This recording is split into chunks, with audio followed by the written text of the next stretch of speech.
Yeah.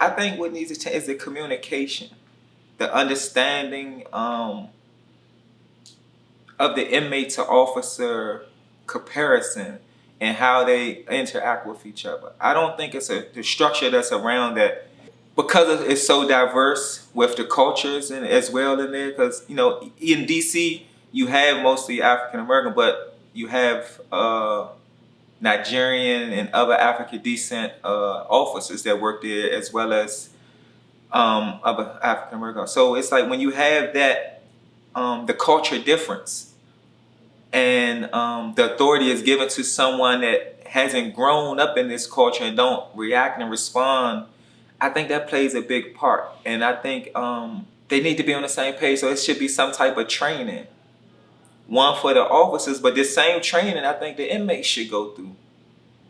To where this is how this institution runs, this is how we'll coexist, this is how we work together, because we have these same skill sets. We learned them the same way.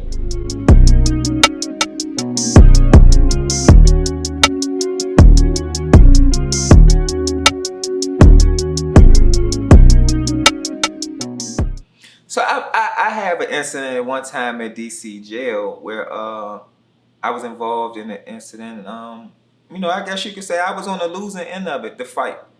I had a mark on my forehead. It was a gash, and I had to get stitches and stuff on it. And the individual that I was involved with the incident with didn't get caught by the officer, so they were able to get away. And for that I was put on involuntary protective custody.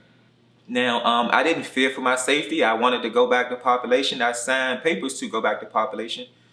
But because that individual was still in population, according to the institution, I wasn't allowed to go back to population. They had to do their investigation. Now, I understand that. I understand that. For my safety, okay. But when you put me in voluntary segregation, for protective custody reasons, you're doing it outside of my will, and you're doing it and you're putting me somewhere where I'm being housed in a cell for 23 hours in one. Like, you're taking me from my privileges as a population, of being in population. Like, if you put me in a different unit from that unit, so whatever happened, I won't be involved with that. But you're putting me in a different unit and you're putting me in a cell and locking me down. Like, why? You separated me from whatever happened in that unit, so why do I have to still be locked down in a cell?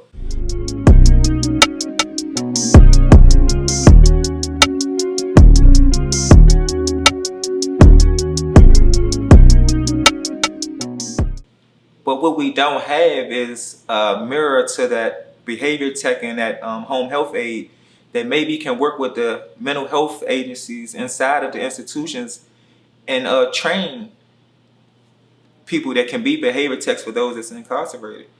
Maybe if we had someone that can go to the cell of a person that's having issues, maybe with anxiety, depression, bipolar, and can work with them. Maybe this can be their pay, where they can go and sit for 4 to 8 hours out a day, or however the shift go, where they can maybe do math problems with them, do reading lessons with them, help them with forms of education and different conflict resolution skills of adjusting back to society and adjusting to dealing with others that's around them. Because a lot of it is like when you don't take the time to get to know a person, some people don't know how to get to know a person. So I think, for those that can be considered a model inmate or a model prisoner, or how you want to put it, that's incarcerated, I think give them an opportunity to learn a skill that they can actually bring home as well, because behavior techs are used out here, home health aides are used out here. yeah, it's something they can be trained on in the mental health field and be able to come home and continue to further it on. So I think that's what's needed.